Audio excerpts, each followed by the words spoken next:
Hey guys, it's me, Steph, the colorful metalsmith, and we will be talking about soldering large rings today. So first, I am making sure that my seams are really nice and flush.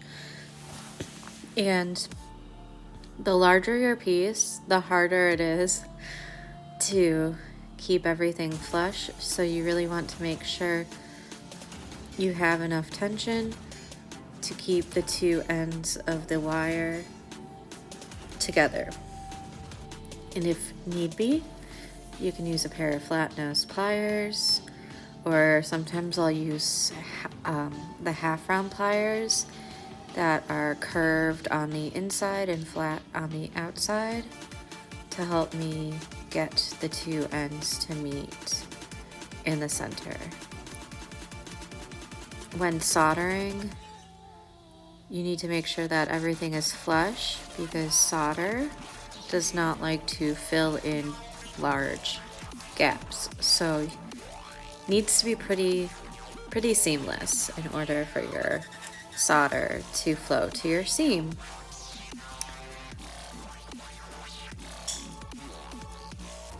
Once you have your ends perfectly flush, that's all that matters. It doesn't matter if these rings are perfectly round right now. It will be easier to shape them after they're soldered closed. So it's okay if they look like wonky potatoes or ovals right now. I can make them perfect after soldering. So after I get the ends to meet, I'm going to paint flux on my seams. I'm using handy flux or paste flux, and the flux keeps my seams clean while I solder. No flux, no flow, because your metal oxidizes really quickly when you bring the torch to it. So the flux, which is boric based, it keeps your metal clean in order to let your solder flow. Without it, your solder is just going to ball up on the surface and it's just going to sit there. So no flux, no flow. I like to heat the metal up nice and even so that when we place the solder to our seam, it's just going to flow down the center of our seam. We don't want to heat one side more than the other because the solder wants to flow to where it's hottest, so we have to make sure everything is getting nice and evenly heated. So we just want our solder to flow down the center. I'm using the pick solder method here, so once the metal gets up to temperature, I just touch my solder down to my seam. Now, when your metal starts to get warm, the flux turns pasty white in color, and then it will turn glassy or glossy, and that means your metal is getting up to temperature for your solder to start flowing.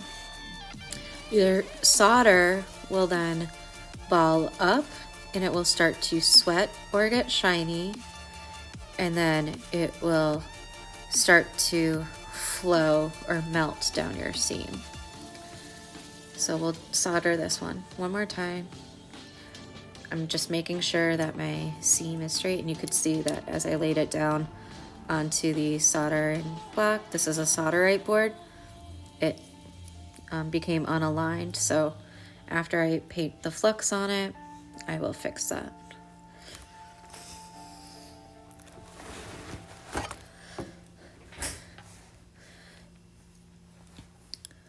Later on, I'll clean up my rings, so I'm not too worried about that right now.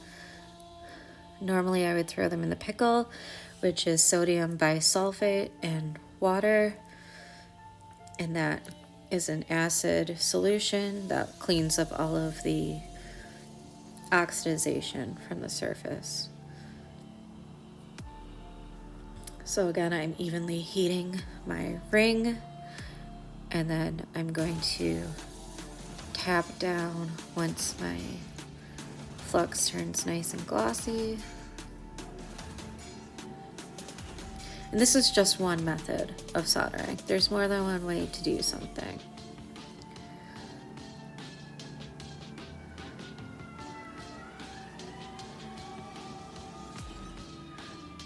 So I actually will get a little ball of solder here, and that's okay because these are bigger rings, so if I get a little excess solder, that's fine. I'm going to be adding some pieces to these to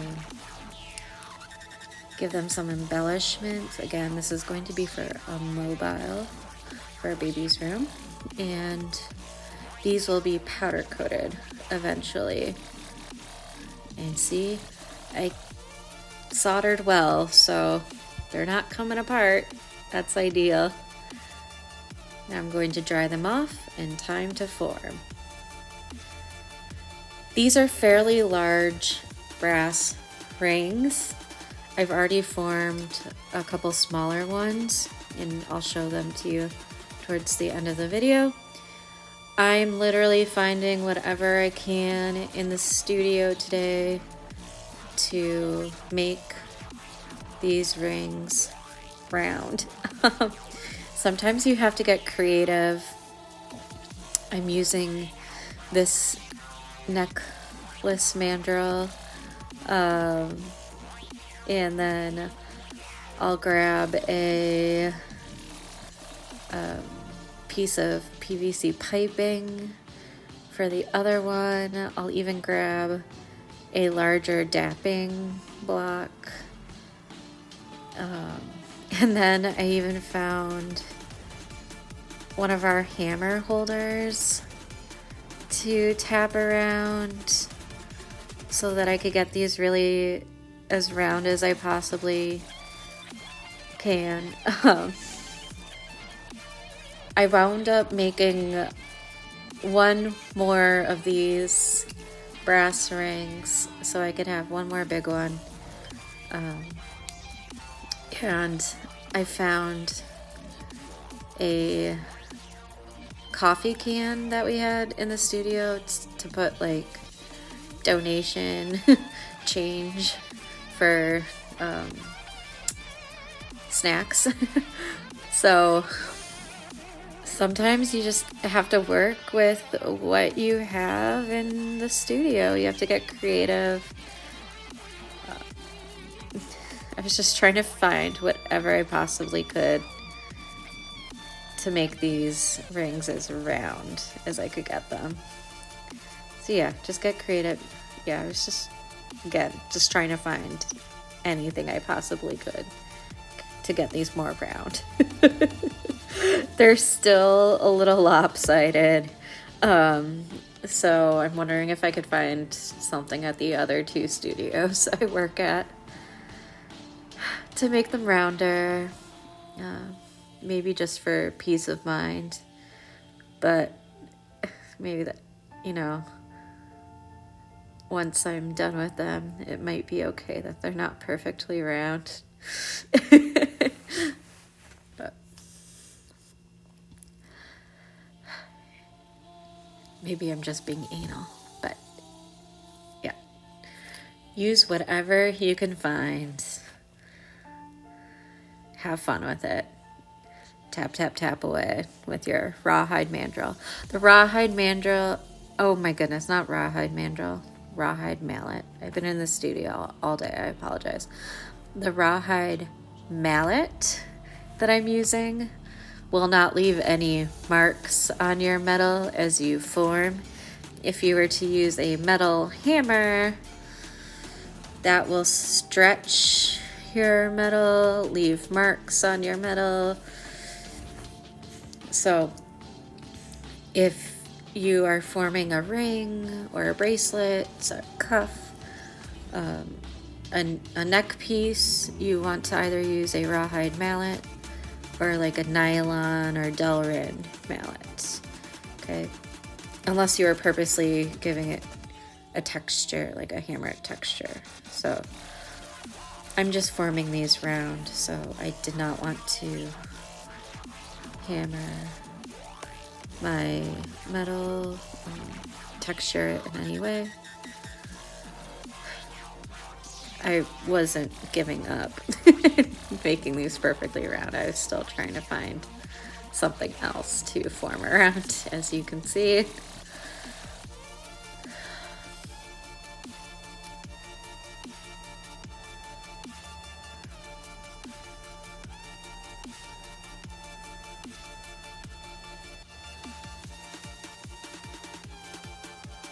Eventually, I decided I'm happy with them for now, and then I'm just going to, I did try to roll them out a little bit to see if rolling the dapping die against a steel bench block, if that would help round it out, and then I did flatten them on a steel bench block. So again, sometimes you just have to get creative with what you're working on.